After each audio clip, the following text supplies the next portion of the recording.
This is the Nuwave Brio 3-quart air fryer.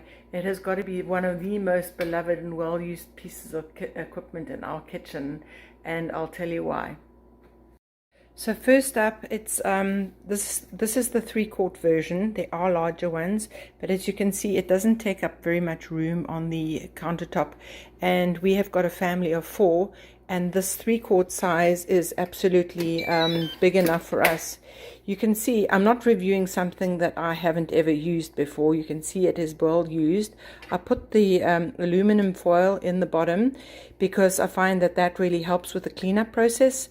The cleanup process is easy anyway, but if you put a bit of foil in the bottom, you can just remove that, and that catches the excess grease and things that will burn on, and then the rest of these pieces you can take out and put in the dishwasher. So what I really like about this air fryer is that it's really simple and easy to use. You just switch it on over here, and then the temperature control is over here.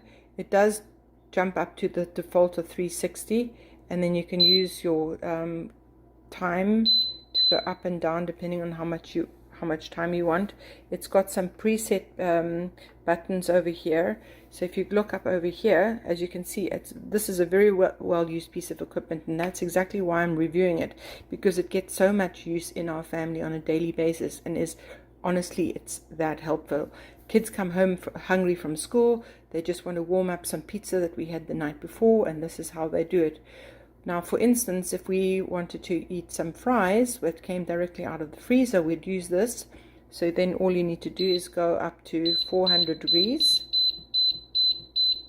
400 degrees, select your temperature setting. We usually about 15, and then you just press start. And there it goes. The alarm will go off when your fries are ready, and they are absolutely beautiful. When you open up the drawer, the fan will go off. This piece of equipment gets a thumbs up for me because it is absolutely loved. It's great, easy to use, good results every time.